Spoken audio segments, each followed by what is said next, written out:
Horror कहानियाँ TV.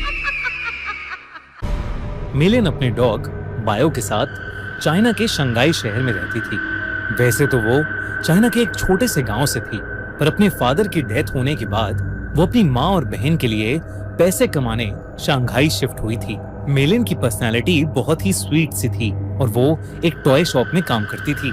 उसे toys बहुत पसंद थे, लेकिन उन टॉयज में से उसे सबसे ज्यादा पसंद थी डॉल्स।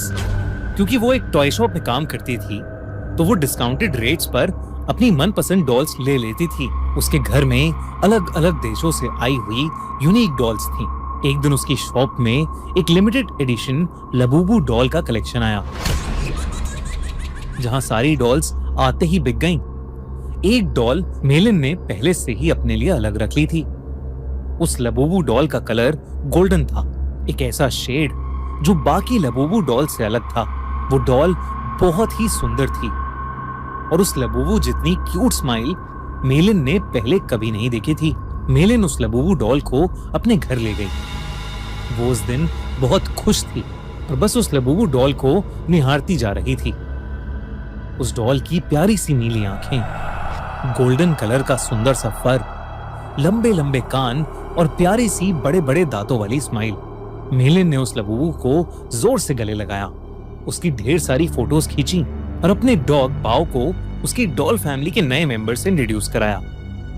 पर जहां बाओ सारी डॉल्स को देखकर खुशी से अपनी पूंछ हिलाता हुआ पूरे कमरे में इधर उधर भागता था, वहीं वो उस लबूबू डॉल को देखकर बहुत जोरों से भौंकने लगा, गुर्राने लगा। मेलिन को ये बात थोड़ी अजीब लगी, पर उसने सोचा कि बाओ शायद डर रहा होगा, तो उसने डॉल को अपनी शेल्फ पर रखा और सोने चली गई। मेलिन का डॉग बाओ, जो हमेशा उसके पास सोता था, उस डॉल को घूरता रहा और कमरे से बाहर भाग गया। अगली सुबह ऑफिस जाने से पहले बाओ लबूबू को देखकर जोर से भौंक रहा था। जैसे ही मेलिन घर से निकलने वाली थी, बाओ ने उसकी जीन्स पकड़ ली और उसे खींचकर उसके शेल्फ के पास ले जाने लगा। मेलिन ने बाओ को डांटा, लेकिन वो सुन ही नहीं रहा था। मेलिन ने गुस्से में बाओ को बाथरूम में बंद कर दिया और शॉप के लिए निकल गई। उस दिन उसका अपने टॉय स्टोर में सबसे खराब दिन गुजरा। हमेशा सबसे प्यार से बात करने वाली मेलिन अपने कस्टमर से लड़ पड़ी और उसे पता नहीं उस पर इतना गुस्सा आ गया कि वो उसके ऊपर चिल्ला दी। उसके बॉस ने उसी वक्त मेलिन को बहुत डांटा और उसे काम से निकाल दिया। मेलिन को कुछ समझ नहीं आया कि उसे अचानक इतना गुस्सा कैसे आ गया। वो रोते रोते वापस घर गई। उसने अपने बाथरूम का दरवाजा खोला। This is a true story. One night, 17 kids walked outside, and they never came back. Matthew, where are you? A lot of people die in this story, in a lot of really weird ways. This is where the story really starts. और तभी बाओ जोर से भौंकने लगा, लेकिन रोती हुई मेलिन का चेहरा देखकर वो शांत हो गया और उसकी भी आंखों में आंसू आ गए। मेलिन उस रात जल्दी सो गई थी। सोते हुए उसे किसी की हंसी सुनाई दी, एक अजीब सी हंसी जो उसने कभी नहीं सुनी थी। तभी उसने देखा कि उसके कमरे के कोने में कोई खड़ा हुआ उसे घूर रहा है। अंधेरे की वजह से वो उसे ठीक से देख नहीं पा रही थी। उसने बिस्तर से उठकर देखा तो वहां कोई नहीं था, बस वहां वो लबूबू डॉल पड़ी थी, जिसे मेलिन ने वापस शेल्फ पर रख दिया और फिर से सोने चली गई। उस रात मेलिन को एक सपना आया जिसमें वो अपने कमरे में थी और वहां एक बहुत ही अजीब सा दिखने वाला जानवर जैसा कुछ था, जिसके बड़े बड़े नुकीले दांत थे, भयानक लंबे और दांतों से भी ज्यादा नुकीले नाखून थे, और उसका पूरा शरीर लाल रंग का था। वो जगह जगह से सड़ रहा था। धीरे धीरे वो मेलिन के पास आ गया और उसका गला घोटने के लिए आगे बढ़ा। मेलिन डर के मारे जोर से चिल्लाई, पर वो जानवर उससे ज्यादा जोर से एक भयानक हंसी हंसने लगा और उसने अपने नुकीले पंजों से मेलिन पर अटैक कर दिया। डर के मारे मेलिन की आंख खुल गई, लेकिन तब उसने देखा कि वो लबूबू डॉल उसके ऊपर बैठी है। मेलिन की चीख निकल गई। उसकी चीख सुनकर उसका कुत्ता बाओ भागता हुआ कमरे में आ गया। मेलिन को समझ नहीं आया कि वो लबूबू डॉल जिसे उसने सोते हुए शेल्फ पर रखा था, वो उसके बेड पर कहां से आ गई। उसने ध्यान से उस डॉल को देखा तो वो डॉल अब पहले से ज्यादा हंस रही थी। मेलिन कुछ समझ पाती कि इससे पहले ही मेलिन के डॉग बाओ ने उस डॉल को अपने दांतों से खींचा और उसने उसके चिथड़े चिथड़े कर दिए। मेलिन पसीने से भीगी हुई थी और उसका सर दर्द से फट रहा था, इसलिए उसने बाओ को कुछ नहीं कहा। मेलिन ने उस लबूबू डॉल को डस्टबिन में डाला और बाओ को अपने पास बुलाकर फिर से सोने चली गई। जब वो सुबह उठी तो उसका सर पिछली रात से भी ज्यादा दर्द कर रहा था। साथ ही साथ उसके हाथों पर छोटे छोटे लाल दाने आ गए थे। बाओ भी कमरे में नहीं था। उसने बाओ को आवाज लगाई पर उसको अपनी बात का कोई जवाब नहीं मिला। मेलिन हॉल में गई लेकिन बाओ वहां भी नहीं था। वो पूरा घर ढूंढने लगी लेकिन वो कहीं नहीं मिल रहा था। आखिर में वो अपने बाथरूम में गई।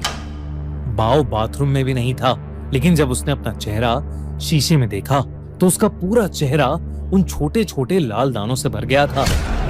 ऐसा लग रहा था कि जैसे किसी ने उसे काटा हो। तभी बाथरूम मिरर में उसे दिखा कि उसके कंधे के पीछे कुछ भयानक सा था जो बिल्कुल उस जानवर के जैसा लग रहा था जो उसके सपने में आया था, और वो जोर जोर से हंस रहा था। पर जैसे ही मेलिन मुड़ी, वहां कोई जानवर नहीं बल्कि बाथरूम के शेल्फ के ऊपर लबूबू डॉल रखी थी। मेलिन को ये अपनी आंखों का धोखा लगा। उस लबूबू डॉल को तो उसके कुत्ते बाओ ने तहस नहस कर दिया था, तो अब वो डॉल वहां कैसे आ सकती थी। बल्कि अब उस डॉल के चेहरे की स्माइल एक प्यारी सी स्माइल से बदलकर एक बहुत भयानक हंसी में बदल चुकी थी।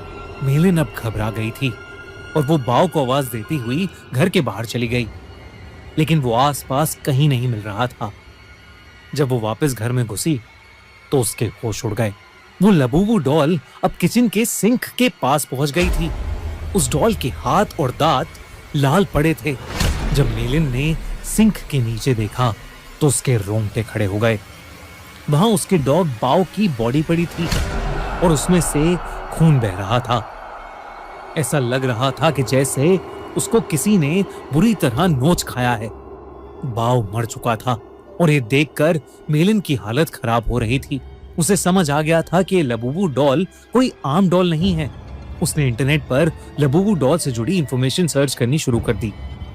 इंटरनेट पर उसने न्यूज पढ़ी तो कई लोगों को उनकी लबूबू डॉल्स हॉन्ट कर रही थी। पूरी दुनिया भर में लबूबू डॉल्स के हॉन्टेड होने के ऐसे कई केसेस सामने आ चुके थे। लबूबू डॉल लोगों को बाइट कर रही थी और उनके साथ बुरी बुरी चीजें घट रही थीं, जैसे उनकी जॉब चले जाना, उनका बीमार हो जाना या उनके किसी करीबी की मौत।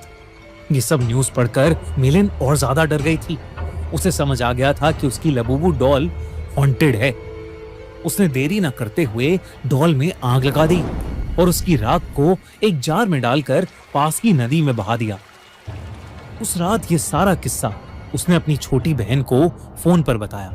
मेलिन को लगा कि शायद अब उस लबूबू डॉल से उसे छुटकारा मिल गया है, लेकिन अगली सुबह मेलिन के घर से उसकी डेड बॉडी मिली और उसकी बॉडी के पास वही लबूबू डॉल पड़ी थी, जिसे उसकी टॉय स्टोर में काम करने वाली एक फ्रेंड अपने साथ ले गई। आजकल कुछ लोग इंटरनेट पर यह भी कह रहे हैं कि लबूबू डॉल एक बहुत ही खतरनाक और एक इविल डीमन पज़ुज़ू का दूसरा रूप है। कई कंट्रीज में इन्हीं इंसिडेंट्स के चलते लबूबू को बैन कर दिया गया है, तो कई जगह लबूबू पर प्रीस्ट ने एग्जॉर्सिज्म भी किए हैं। दोस्तों, आपको क्या लगता है, क्या लबूबू डॉल सच में कर्स्ड है?